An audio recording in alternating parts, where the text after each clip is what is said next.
গতিকে পংকজ পাঠকৰ পৰা মই প্ৰমাণ পাইছো যে পংকজ পাঠকে শুদ্ধ দৰৱ বিক্ৰী কৰিছে, কাৰণ মই তাৰ নিজেই প্ৰমাণ। মই আপোনাক তথ্য প্ৰমাণ দিম।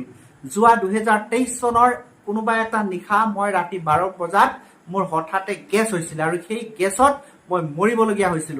গোটেই সৰ্ব শৰীৰৰ নাৰী ভু আহি ডিঙিৰ ওচৰত পাইছিলে, আৰু ৰাতি 12টাত কাকো মাতিব পৰা নাছিলো। মানুহগৰাকীয়ে যেনে তেনে কিবা কিবি কৰি মুঠতে গাড়ীখনত বহুৱাই দিছিলে। গাড়ীখন যেনে তেনে চলাই লৈ গৈ 1 কিলোমিটাৰ আঁতৰত থকা এখন ফাৰ্মাচীত ৰাতি 12টা বজাত জগাই বেজি লৈছিলো। বেজি লোৱাৰ পিছত অকণমান আৰোগ্য লাভ কৰিছিলো, কিন্তু এই গোটাটো শেষ হৈ যোৱা নাছিল, গোটাটো থাকিয়ে গৈছিল। তাৰপিছত বহুত চিকিৎসা কৰিলো, কিবা কৰিলো, মানে মোৰ গেছ কিবা এটা খালেই গেছ হৈ যায়। কোন মুহূৰ্তত উঠিব, কেতিয়া উঠিব কোনো কথা নাই। ৰাতি 12টাতো উঠিব পাৰে, দিনৰ 10টাতো উঠিব পাৰে, ৰাতিপুৱা 6টা বজাত উঠিব পাৰে, নিশা 7টা বজাত উঠিব পাৰে। গতিকে এই গেছটোৰ কাৰণে মই বিৰাট সমস্যাত পৰিছিলো, আৰু য'তে ত'তে যি টি খাব পৰা নাছিলো। যোৱা 24 চনৰ নৱেম্বৰ অক্টোবৰ এনেকুৱা মাহতে ধেমাজিত গ্ৰন্থমেলা হৈছিল, আৰু সেই গ্ৰন্থমেলাত পংকজ পাঠকৰ বিপণী আহিছিল। এটা মই তাৰ পৰা বটল আনিছিলো, এই দৰৱটো খাই মোৰ এই ৰোগটো প্ৰায় নাইকিয়া হৈ গ'ল। মানে 10 দিন মানৰ পিছত মই আৰোগ্য লাভ কৰিছো লাহে লাহে। এতিয়া মই চব খাব পাৰো। তাৰপিছত মই নলবাৰী ৰাসৰ পৰা 2টা বটল আনিলো, সেই 2টাও শেষ কৰিলো। যোৰহাটত হোৱা শ্ৰীমন্ত শংকৰদেৱ সংঘৰ অধিৱেশনৰ পৰা পুনৰ 2টা বটল আনিলো, সেই 2টাৰ এটা শেষ, আৰু বৰ্তমান এইকণ বাকী আছে। এইকণ মই বচাই খাওঁ। 3 দিনৰ মূৰত এপালি খাওঁ, 2 দিনৰ মূৰত এপালি খাওঁ, কাৰণ তেখেতৰ বিপণী হঠাতে পোৱা নাযায়। গতিকে মই নিজেই তেখেতৰ দৰৱ ব্যৱহাৰ কৰি ভাল পাইছো, মোৰ ভিতৰৰ পৰা গেছটো ভাল হৈ গ'ল। ঠিক তেনেদৰে প্ৰতিটো দৰৱতে তেখেতৰ কি আছে, মান্যতা আছে। এইটো সাধাৰণ 25 টকীয়া এটা খাটি সৰিয়হৰ তেল। এই তেলটোৱে কি কৰে, আমাৰ মানুহগৰাকীৰ সঘনাই মানে কি লাগে, চৰ্দি লাগে। এই তেলটো তেওঁ দিলে, নাকত দিয়াৰ পিছত 2টা নাক খুলি যায়, বন্ধ নাক খুলি যায়, আৰু এইবিলাকত অকণমান লগাই মালিচ কৰি দিলে পিৰপিৰাই, আৰু খুব ভাল লাগে চৰ্দি তৰ্দি হ'লে।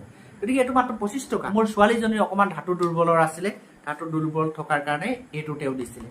এইটো এটা খালে, আৰু এটাৰ এইকণ থাকি গৈছিলে, এইকণ থাকি গ'ল, কিন্তু বেমাৰ ভাল হ'ল। বৰ্তমান মোৰ ছোৱালী ডিব্ৰুগড় পঢ়ি আছে, এইবোৰ বেমাৰ কেতিয়াবা ভাল হৈ গ'ল। গতিকে পংকজ পাঠকৰ পৰা মই প্ৰমাণ পাইছো যে পংকজ পাঠকে শুদ্ধ দৰৱ বিক্ৰী কৰিছে, কাৰণ মই তাৰ নিজেই প্ৰমাণ। যদি এজন শুদ্ধ মানুহক এনেকুৱা ধৰণে অপমান কৰে, কোনোবাই সহ্য কৰিব নেকি? যিহেতু আমি ভিডিঅ' প্ৰস্তুত কৰো, আৰু সত্য আৰু শুদ্ধ ভিডিঅ' প্ৰস্তুত কৰিবলৈ কাৰণে চেষ্টা কৰি আহিছো। পংকজ পাঠকজনে নিজৰ উদ্ভাৱনী পন্থাৰে আমাৰ অসমৰ যিবিলাক থলুৱা বন দৰৱক তেখেতে নিজৰ ৰিচাৰ্জৰ দ্বাৰা তেখেতে পেকেজিং কৰি ৰাইজৰ মাজলৈ কম দামত পঠিয়াই তেখেতে কি কৰিছে, বেমাৰ ভাল কৰিবলৈ চেষ্টা কৰি আহিছে। এতিয়া চাওকচোন, সেই যিসকলৰ চুলি নাই, সেই চুলি নথকা ব্যক্তিসকলে কম হীনমন্যতাত ভোগে নেকি?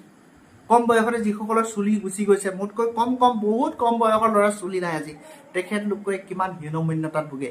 সেইসকল লোকে আজি যদি চুলি আহি যায়, তেখেতে পংকজ পাঠক তেখেতলোকৰ বাবে ভগৱান স্বৰূপ হৈ পৰিব, কিয়নো তেখেতলোকে এটা নতুন জীৱন পোৱাৰ দৰে হ'ব। তাৰ কাৰণে পংকজ পাঠকৰ প্ৰতিখন কেম্পত আপোনালোকে মন কৰিছে 2000-3000 মানুহ হয়, লাইন বহুত হয়, আৰু সেই ইমান মানুহৰ মাজত হয়তো আপোনাক ভাল ব্যৱহাৰ তেখেতে কৰিব নোৱাৰিবও পাৰে। তাৰ কাৰণে আপুনি অকণমান সেই পংকজ পাঠকক 2টা কথা বেয়াকৈ ক'লো বুলিয়ে যে আঁঠু কঢ়াই প্লেইন হিচাপে আপোনালোকে গৈ পংকজ পাঠকৰ সেই টিমটোক আপোনালোকৰ অঞ্চললৈ যোৱাৰ বাবে ইমান মানুহৰ মাজত অপমানিত কৰিলে অসমৰ ৰাইজে আজি বহুত দুখ পাইছে। পংকজ পাঠকৰ দৰে এজন ব্যক্তিক এইটো কৰিব নালাগিছিলে। যিহেতু মই ব্যক্তিগতভাৱে পংকজ পাঠকক খুব ভাল পাওঁ, কাৰণ মোৰ এটা ৰোগ ভাল হৈ পৰিল। মোৰ ৰোগ তেনে নাছিলেই বাৰু, এই গেছটোৱে আছিলে। গেছ বৰ্তমান পংকজ পাঠকৰ দৰৱ খাই মই আৰোগ্য লাভ কৰিলোঁ। মানুহজনীৰো এই দৰৱটো লগালে ভাল পায়, আৰু ছোৱালীজনীৰো ধাতু দুৰ্বল ভাল হ'ল। তাৰ মই প্ৰত্যক্ষ প্ৰমাণ, মই এইটো প্ৰমাণ দিব পাৰোঁ, প্ৰমাণ সহকাৰে মই আপোনালোকক কৈছোঁ, দৰৱ মই দেখুৱাইছোঁ। গতিকে পংকজ পাঠক ডাঙৰীয়াক মই অনুৰোধ জনাম, আপুনি ভয় কৰিব নালাগে। আপোনাৰ লগত অসমৰ ৰাইজ আছে, আপুনি দুগুণ উৎসাহেৰে কাম কৰি যাওক। অসমৰ ৰাজ্যৰ কাৰণে নতুন নতুন কাম কৰি যাওক। আপুনি কেতিয়াও পিছ পৰি যাব নালাগে। হাজাৰ বাধা আহিলেও আপুনি কিন্তু আগবাঢ়ি যাব লাগিব। এইখিনিকে ক'লো। ধন্যবাদ সকলো। শেষলৈকে যদি ভিডিঅ'টো চাইছে আপোনালোকক ধন্যবাদ জনাই মোৰ এই ভিডিঅ'টো ইমানতে সামৰিছোঁ। ধন্যবাদ। জয় আই।